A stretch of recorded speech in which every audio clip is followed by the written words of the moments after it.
আলহামদুলিল্লাহ আলহামদুলিল্লাহ ওয়াকাফা ইবাদিহিল্লাযীনা ইসতাফা আম্মা বা'দ।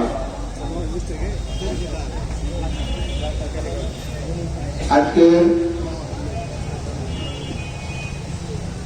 দাওয়াতি সভার সম্মানিত সভাপতি জনাব হাফেজ মাওলানা মনিরুল ইসলাম,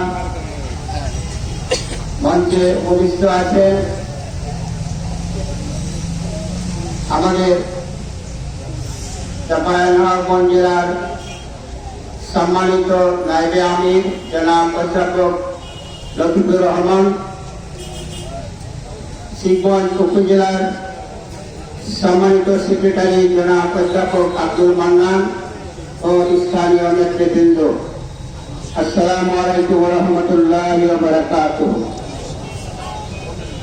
শুকরিয়া আদায় করছি যে আল্লাহ আমাদেরকে খোলামেলা পরিবেশে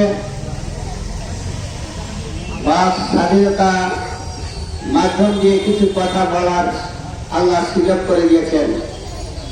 দুরূদ সালাম বর্ষিত হোক মুহাম্মদ রাসূলুল্লাহ সাল্লাল্লাহু আলাইহি ওয়াসাল্লামের উপর। সম্মানিত উপস্থিতি, আপনারা অনেকদিন ধরে জামাত ইসলামের নাম শুনে এসেছেন।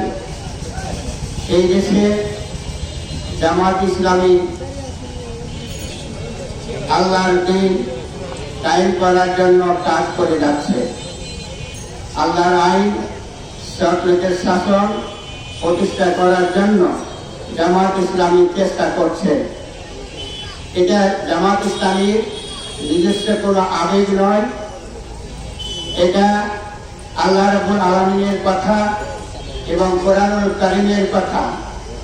দিন কায়েম করার জন্য আল্লাহ পাক সকল মানুষকে দিন কায়েম করতে হবে এই ফরজ করে দিয়েছেন আল্লাহ।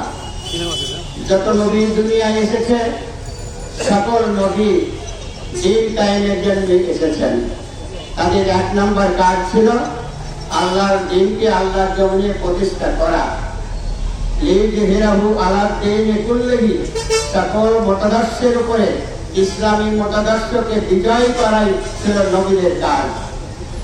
এই কাজটা আল্লাহ রাব্বুল আলামিন স্পষ্ট করে বলেছেন সূরাতুস সূরা 13 নম্বর আয়াতে, শারা'আলাকুম মিনাদ দীনি মা ওয়াসসা বিহি নূহান ওয়াল্লাযী আওহাইনা ইলাইকা ওয়া মা ওয়াসাইনা বিহি ইব্রাহিমা ওয়া মূসা ওয়া ঈসা আন আকিমুদ দীনা ওয়া লা তাতাফাররাকু ফীহি।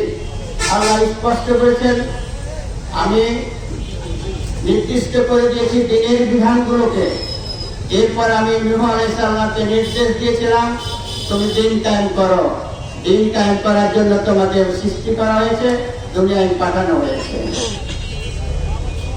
এরপরে আওহাইনা ইলাইকা, আমাদের বিশ্বনবী মুহাম্মদ রাসূলুল্লাহ সাল্লাল্লাহু আলাইহি সাল্লামকে আল্লাহ বললেন তোমার কাছে আমি ওহী করলাম, তুমিও দিন কায়েমের জন্যই তোমাকে আমি নবী করেছি। তুমি যত ফরজ কাজ আছে তার মধ্যে ফরজ হলো যে দিন কায়েম করা, এই কাজ তোমাকে করতে হবে। এরপরে বলা হয়েছে জামা ওয়াসাইনা বিহি ইব্রাহিমা ওয়া মূসা ওয়া ঈসা আন আকিমুদ দীনা, আমি ওসিয়ত করেছিলাম ইব্রাহিম আলাইহিস সালামকে, নূহ আলাইহিস সালামকে, মূসা আলাইহিস সালামকে, ঈসা আলাইহিস সালামকে আমি নির্দেশ করেছিলাম কিন্তু তোমরা দিন কায়েম করো। এই আয়াত থেকে প্রমাণিত হয় যে দিন কায়েম করা প্রত্যেক মানুষের জন্য, নবীদের জন্য ফরজ ছিল, আমাদের জন্যই ফরজ। নাকি মনে করে আপনারা? এই ফরজ আদায় করার জন্য জামাত ইসলামী চেষ্টা করছে। আর এই চেষ্টা করার কারণেই মানুষ জামাত ইসলামকে নানান ধরনের কথা বলছে।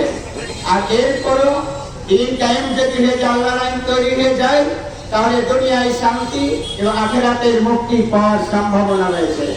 আমার সংক্ষিপ্ত সময় কথা বলতে চাই, আল্লাহ সূর্য যে আলো দান করে সেই আলো হিন্দু মুসলমান সবাই সমান পাই কিনা?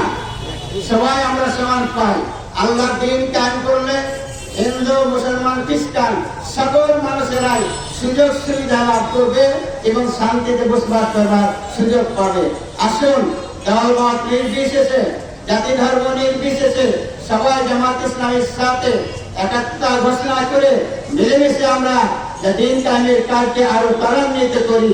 আল্লাহ আমাদের তৌফিক দান করুন। আমার তৌফিক ইল্লা বিল্লাহ। আসসালামু আলাইকুম ওয়া রাহমাতুল্লাহ।